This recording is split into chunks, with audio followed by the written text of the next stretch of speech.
This is part 2 of the interview with Paul Andre de Vera, or Dre, as everyone calls him. So we caught up with Dre before. We talked a little bit more about YouTube and personal branding.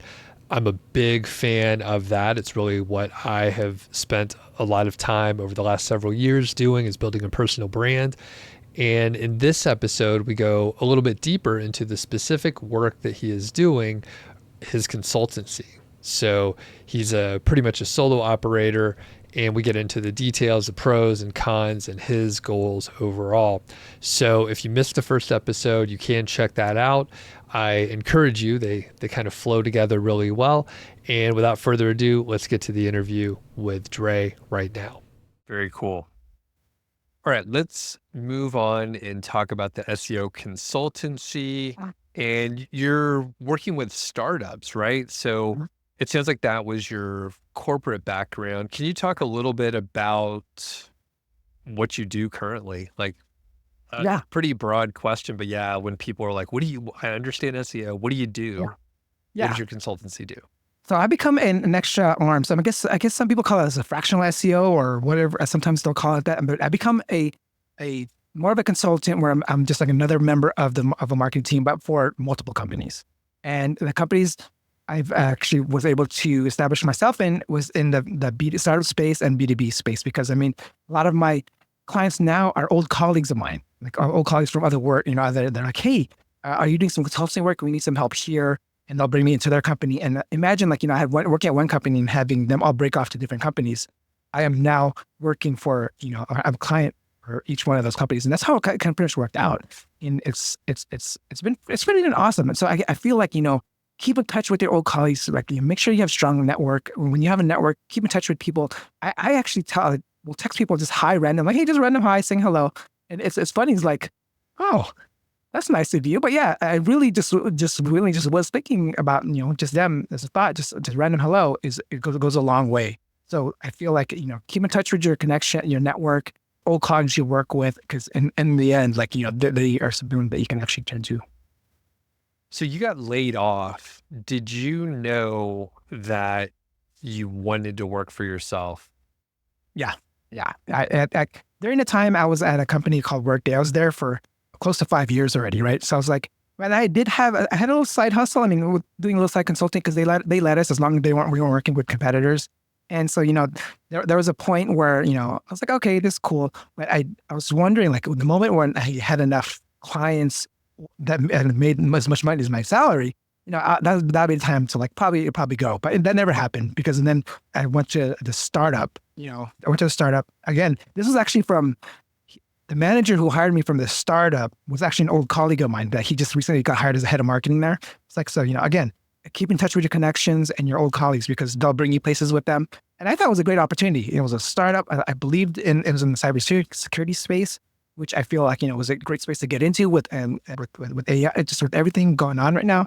And so I went there.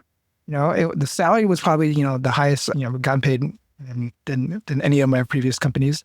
And then, things took a turn where there was a ton of tech layoffs here in Silicon Valley about 2 years ago. And then, so my manager, my boss at the time, he actually got laid off 2 months after I got hired. I was like, what's going on here? And he was the one that brought me on. And then obviously that after 4 months after he got let go, I was let go. And then it was just one of the things, because, that's what happens. And it's the first time I've ever gotten laid off when people made rounds, because there was other times through my career, like they were making rounds of layoffs, but I was actually like, was kept on, and this one was happening. This one I had just got laid off. But I'll tell you this: the interesting part is, if you do great work, you'll be remembered. So obviously I got laid off from this company about, it was over a year, 2 years ago now. And a year later, when I decided to start consulting, they hit me back up for some consulting work. Like, hey, you know what? Would you love to, at least, I know we understand if you don't want to do this for us, but we want to still work with you. We love your work. And I was like, of course. I mean, I'm here with no hard feelings. I mean, I understood what had to happen. Like, if you can't pay me, I'm not gonna work for free. But they ended up hiring me back as a consultant for a few gigs. Nice. Okay. So you had the skills, and it sounds like you have been able to work with people that you already worked with. So you're sort of a known quantity. And I'm curious, are there any specific challenges of like working for yourself now and being a consultant versus, being, a W-2 member of the team No. like you were before?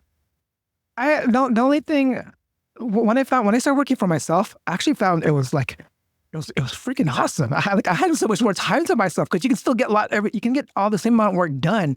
Like if you work on one project a whole day, for a client that would maybe take the week to do, it's like you get the whole week for free to yourself. I mean, like if you just go hard on certain things, because sometimes and I found that like really, really refreshing, just being able to have free up more time and work on my own time. Because also there's times where like maybe I can't sleep and I'll just be up like all night working on a certain project, and then I'll fall asleep and have the whole next day to myself, right?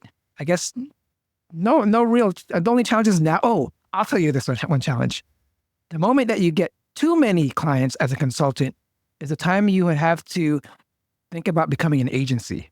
I've almost hit that point, but then I had some clients kind of like, leave me. So it took the work back down. So I'm at that balancing, I'm actually at the right balance right now. But I guess like, if for all a ton of surge of like people wanting to work with me, I have to really think about starting an agency. Okay. That's a big one. Maybe we can talk through it a little bit here.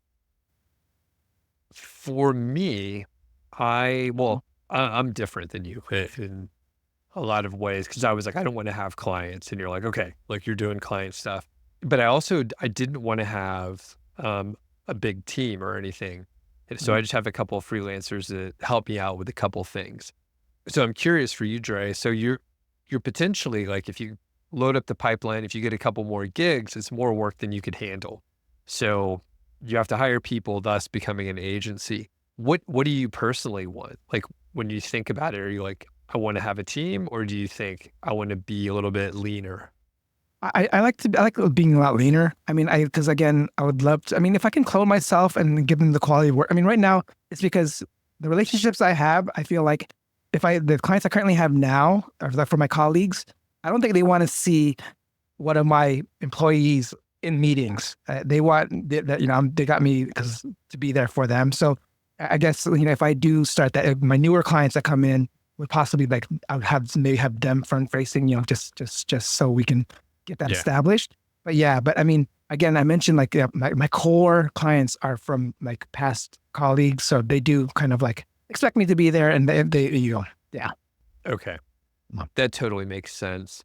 And then, the other way they talk about, if you're a solo operator and you wanted to keep it that way, the other way to scale is to like raise your prices because your demand's too high, right? So you got to meet the supply and demand. Exactly. So is that the option you may opt for? Okay. Yeah, no, exactly. That's exactly the thing. I mean, I'd rather have 5 clients paying, 10 grand a piece, a month. I mean, that's so much more to, I mean, I'd rather have it that way if that was the case. If I could have it my way, yeah, I would love to do that way. But, sometimes, you actually give your colleagues the hookup price already. So it's like, I don't know if I can charge them as much. I mean, my hookup price is still a good amount, but I mean, it's yeah. Yeah. Well, maybe they get more funding and then things open up or whatever. Yeah. So, yeah. okay. Yeah.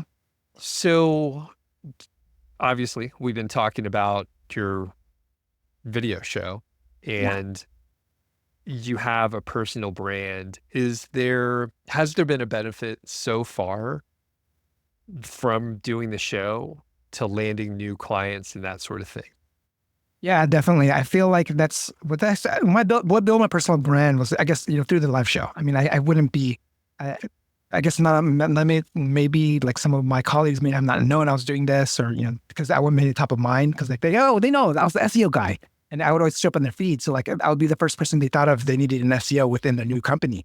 So I feel like being able to produce content consistently and just really, really like perfecting it and becoming like more like getting professional grade and like, setting up your studio. I mean, like my studio was like, I was doing it in my living room. It was decent. It had books in the background, whatever, but this time I kind of like really purposely built out my studio in a room. and put some time into it. So being, I feel like your brand should really, your personal brand is like your kind of your first impression, right? So that's why like every time I hop on a Zoom with a potential client and they see like my setup, they're like, oh, wow. I mean, so I did that on purpose. Like I want them to show like, like I'm in business. But yeah, the personal brand was developed for my show throughout the content I was creating. And I would always repurpose and take clips from everything, post it on LinkedIn, Twitter. Actually, I have a client that actually found me on Twitter of all places. Like I thought, like I would never thought Twitter would bring me a client, but they said they found me through Twitter. I was like, oh, I don't even have that much followers on there, and they found me through Twitter, and that was pretty awesome. It's actually a good paying client as well. Interesting. So it was repurposed content on Twitter. Yeah. Every time I post, it's basically just taking some of the. So on my show, I divide it up into different segments. So in the very beginning, I go, hey, in 1 minute or less, how does Doug get ranked on page 1 of Google, right? So that becomes a 1 minute clip. I say that to all my guests. And at the very end, I go, hey, for all those SEO professionals out there that want to get into the game, or want to become an SEO professional, what would your tip be to them? So that again becomes another clip I repurpose. So those 2 clips from every show are two mini clips that I can actually promote the big show, the main show that I syndicate everywhere. There was Twitter, LinkedIn, and Facebook. Yeah, those are 3 places. Got it. And YouTube. Yeah, YouTube, of course. So when you were just starting the consulting, how did you arrive at your pricing and the rates that you were going to charge? Obviously, you have to pay the bills, but like you said, you were sort of direct contacts, former colleagues with some of the folks, so you were giving them probably a deal, especially when you're getting started. You're like, we need some references out there and all that. So how did you set up the pricing?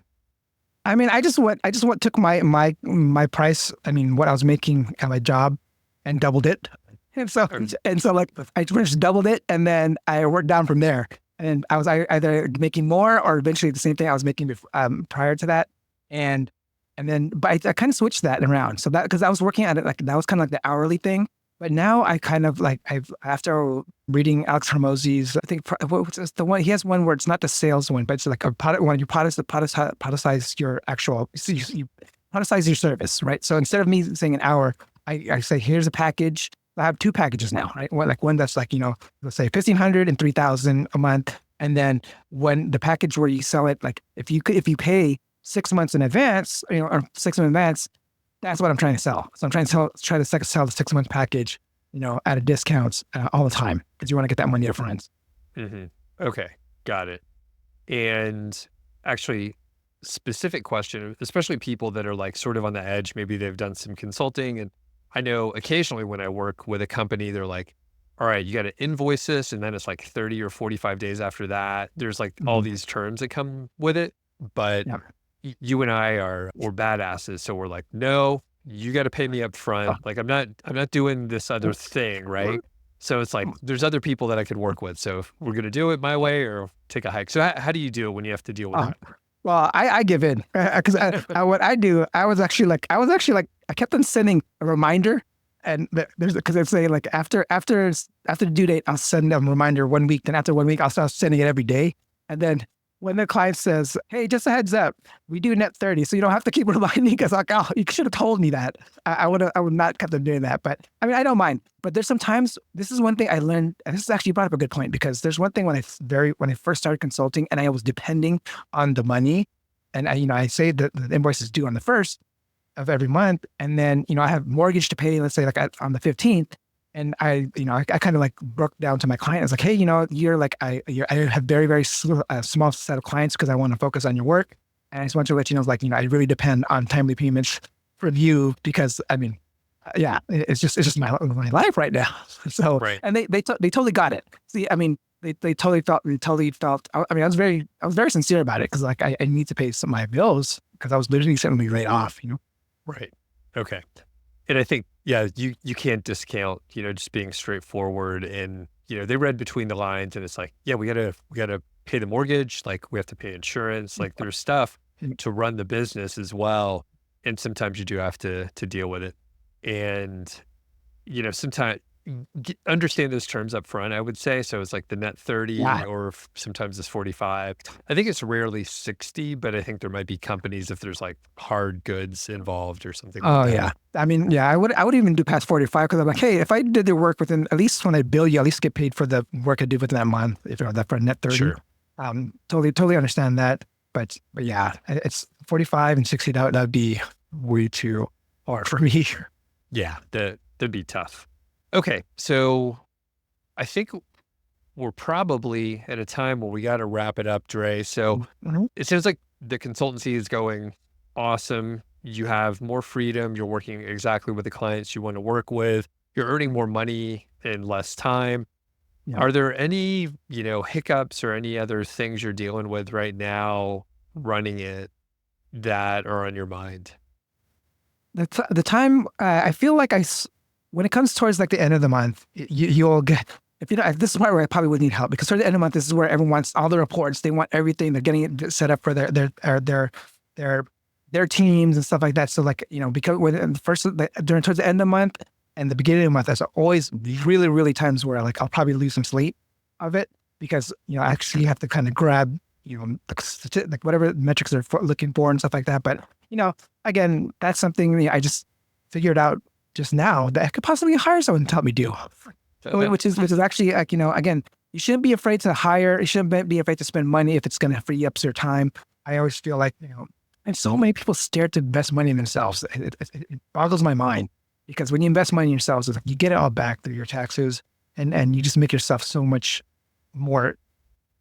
I don't know. You just really up level yourself. Yeah. What you gave the perfect example, like you're buying back your time. Like, we could buy stuff and we talked about camera gear and the other section and all that. But I mean, really, if you could buy back 2 or 3 hours for the last 2 weeks of the month or something, where you're like, okay, here's the SOPs for like creating the reports or whatever. Yep. And then maybe it's 80% done, but still that saved you a couple hours. Like it's not going to be perfect. It still needs the Dre fine touches and to polish it off and all that. But yeah, you could certainly save some time. I mean, there's probably the crazy thing. Sometimes people are better at doing the task than you are once you get out of the way. Yeah, exactly. I mean, I'm not much. I mean, I understand analytics, but I'm pretty sure there's some other analysts out there that's a lot better than me, and that can actually pull these things and pull these insights. Right on.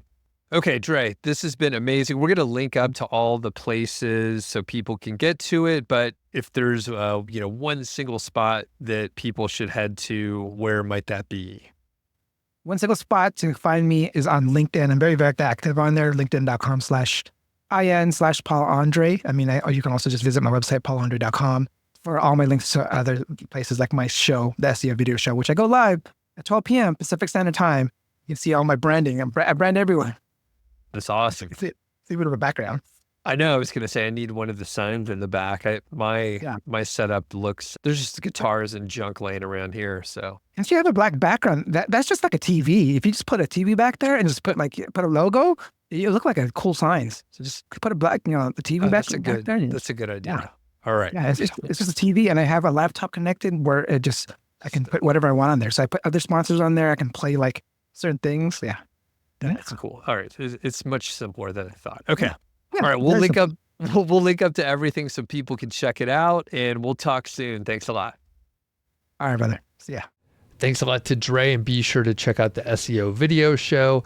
He does it every single Friday at, I think it's noon Pacific time, but check the link in the description here. We'll link up to it so you can go have a look yourself, and you can always watch the replays later. Really amazing what he's built over there. YouTube is certainly a grind. Doing live streams is difficult, and it has its own like form of fun. You get a little bit of the jitters before you go live and all that stuff. But anyway, super fun interview. Dre's awesome. Appreciate you checking out this episode. If you dig the show, please do leave a review out there. It helps out. It gives people faith that they would want to check out the show as well. So thanks a lot. Have a great day, and we'll catch you on the next episode.